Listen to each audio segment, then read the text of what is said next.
are adding anchors to your yard, anchors to your landscape. Now is the time to get gardening, and today we're taking a look at the new trees and bushes that will add interest and cover and shade to your yard. Todd Moyer is joining you with the latest and greatest in the file and categories of trees and shrubs. Good to see you, my friend. Good to see you again too, Brett. Thanks for bringing along an orchard. Yeah. This just made me happy to walk out here and see all of these awesome trees. And when it comes to trees and bushes, you're making an interesting observation. You're saying as our yards are changing, breeders are adapting these trees and shrubs to fit those spaces.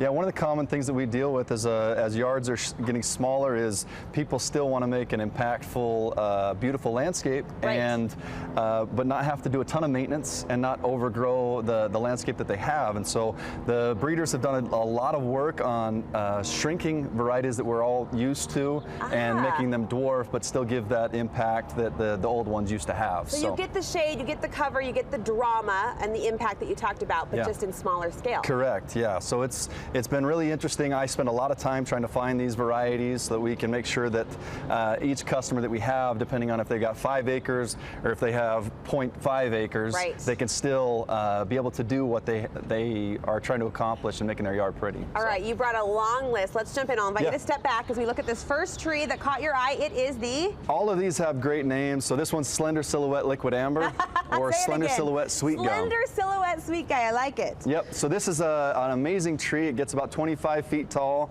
only gets about 3 feet wide. So people are always trying to put something on the corner of their yard that can be tall and flank that corner. So it'll stay narrow. Correct, and the fall color on it's absolutely gorgeous. So it's one of my favorite columnar trees that you can get. Not a lot of pruning needed. Will it keep that shape? Yeah, so 3 feet wide. Seriously, it's you know, the improvement to Swedish aspen. So it's fall color, like I said, is amazing, and it's got a nice, really pretty leaf. Yeah, the leaf shape is cool. I'm guessing by its name, the Skinny Jeans Oak, this one takes on that similar shape. Correct, and I brought my skinny jeans just to perfect. You match. Fit with the tree. So yeah, so this one's really cool. It's called Skinny Jeans Oak.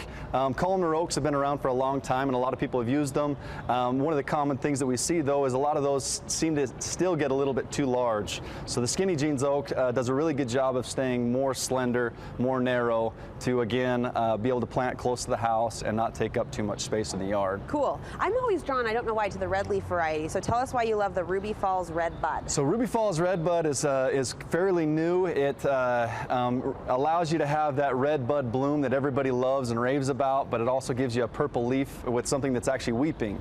And so it'll only get about 6-7 feet tall, and then gives you a nice cascading branch structure, and then the foliage on it's absolutely gorgeous. So this will fill out. Yes, and you get year-round interest. You can make this a formal look, or it can stay nice and natural as well if you just let it grow. Cool, very cool. And how new did you say this It's been around for about 5-6 years, but not a lot of people know about it, so it's a fairly new variety. So if you want to, you know, outdo your neighbor, this is a really great option. That's where you keep up with the Joneses, right there. Exactly. All right, who names these? Ice Dragon Maple, I love it. So this is from a company called Isley Nursery. They do a great job of hybridizing plants. This is pretty. This is for your Park City or Heber locations where it's really cold.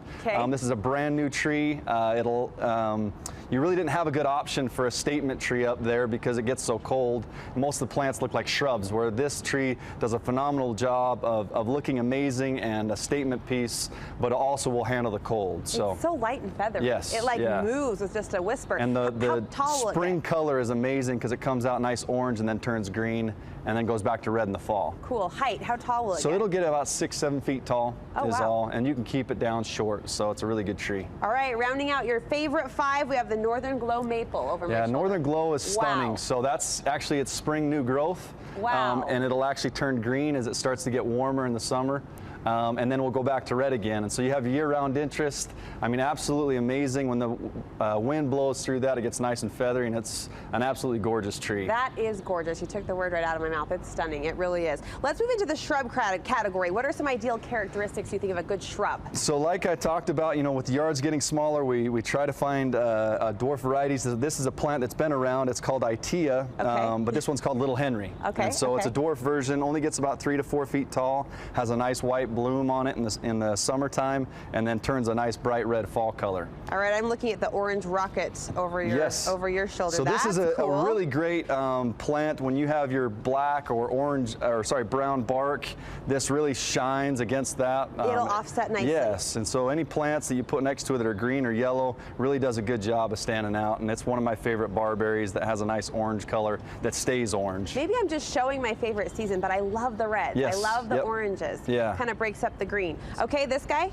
So this one right here is actually we switched around. This is a little lime hydrangea. Okay. And so the hydrangeas are amazing because the blooms are huge. And so your bloom on this, gets a good 4 or 5 inch bloom. And then when you in the fall, you get a nice yellow fall color, but everyone loves the hydrangeas. It stays short, 4 feet, rather than some of the 6-7 foot that you get with most of your hydrangeas. Nice, nice, nice. Are hydrangeas fussy? I've heard they're kind of high maintenance. So our soil doesn't have very much acid in it, so that's something that you'll have to add when you're dealing with hydrangeas, and they need a little bit of water. The bloom gets so large that it consumes a lot of water, so you have to make sure you stay on top of the watering on the plant. Okay, who's Carol Mackey? So Carol Mackey is actually called a Daphne. It's an amazing plant. It's one that you'll want to be a little bit more of a hands-on gardener. If you want to just plant a plant and leave it alone, this probably isn't the best option. But for your more, people that want something unique, this is a great plant. It's an evergreen. Warned us, though. Well, you've warned us. Yes. We gotta love it. It's an evergreen, so that's nice. The leaf will stay on there year-round, and then it has a bloom. So there's very few plants that actually do that. So it's really cool and has a nice, pretty variegated leaf, and the smell on it's amazing. Oh, the blooms are gorgeous too. How big will it get? What was that, sorry? How big will it get? 4 feet. 4 feet. And this shows my lack of gardening education. Daphne, what are the characteristics of a Daphne? So Daphnes typically are just a mounding plant. Okay. And like I said, they're all evergreens, and so you'll get a nice bloom. So they're more on the East Coast, but this one will take our cold weather. I'm smelling it just from this distance too. Looks good. All right, this is Glow Girl. Yep, Glow Girl spirea. So spireas have been around forever. Everyone has spireas. This is one that we like a lot because it goes away from the traditional spirea leaf.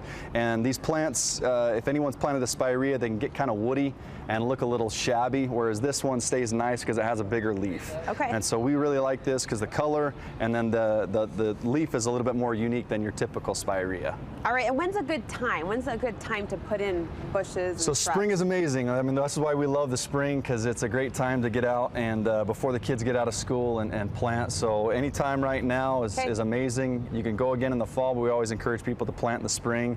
We're bringing truck after truck right now of fresh products, so it's a great time to come down and check out plants. Where can we find you? So we're down at 435 South Geneva Road in Orem, and we've got a 7-acre nursery there, so come down and check it out. And women are loving the concept. It's not just these awesome plants and trees, but you've got great garden decor for us as well, right? Yep, exactly. So fancy. Whatever you want. Yep. Thank you so much. We'll post this list and a few extended lists as well with their recommendations for great trees and shrubs on our website, studio5.ksl.com, and be sure to pay them a visit down there at Home Shade and Garden.